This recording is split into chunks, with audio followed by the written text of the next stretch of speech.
Hello and welcome to another one of our videos that mixes the excitement of history with the excitement of popular music.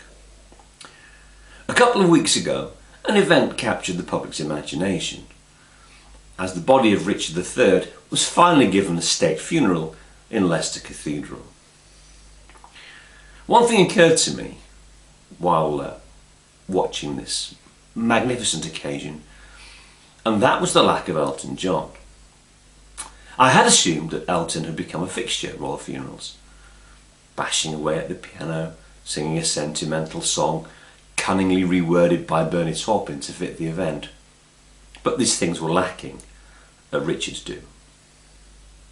They did wheel out Carol Ann Duffy, who bashed out a few limericks. This wasn't quite the same. So anyway, I believed it has fallen to me to right this particular wrong.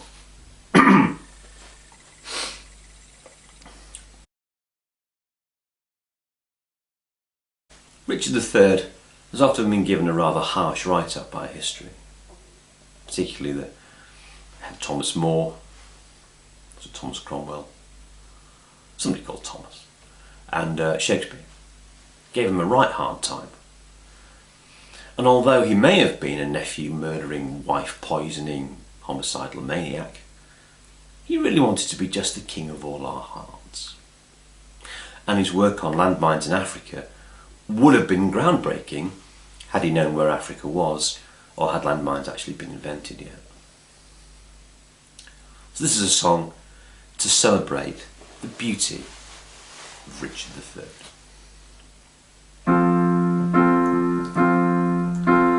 Goodbye Yorkshire Rose, though no one really knows you at this time. You had the grace to hold yourself, though with a slightly curvy spine. You wanted to stand tall and display your regal ease, but you were mean to your missus and wanted to do your knees. Oh, it seemed to me that Lord Stanley dropped you right into Bosworth. Though he'd come to lunch, you had a hunch that he wouldn't show at all.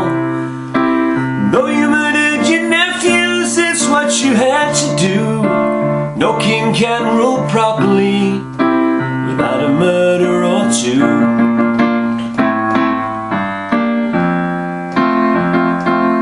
Henry Tudor wasn't kind.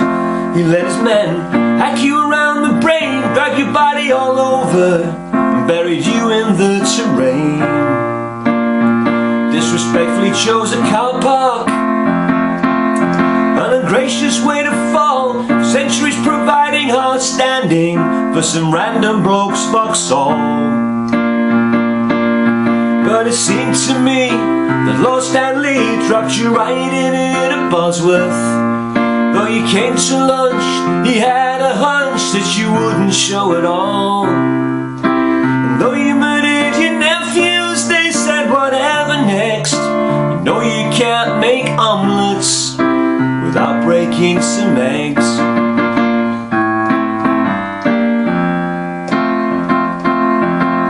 Goodbye Richard III, the city of York are really truth contorters, but they gave your corpse to Leicester, who at least were your supporters. By Richard III, from the young man who is sat here at home, sees you as something more than tourism, more than just another tomb. But it seems to me that Lord Stanley dropped you right into Bosworth. Though he'd come to lunch, you had a hunch that he wouldn't show at all. Though you murdered your nephews, it's what you had to do. No king can rule properly without a murder or two.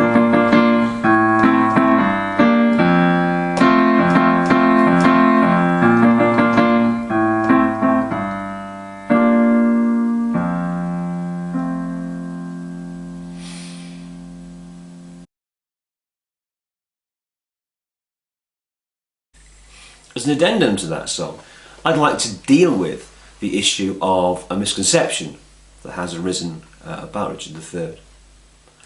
In Shakespeare's play, at the critical part of the Battle of Bosworth, he becomes unhorsed and cries, according to William, a horse, Mike Ingham for a horse." Now, aside from the issue why he would want to mount a football correspondent, this actually was not the case. What actually happened was, he looked up to the far hill in the distance on which stood Lord Stanley and his retinue, and he cried, and this is true fact, he cried, "Stanley, this is another fine mess you've gotten me into." And that's a true fact. Oh yeah, another thing. I'm not going to be making many more of these videos in the next few months because I'll be busy working on a new musical which is based on the Siege of Leningrad.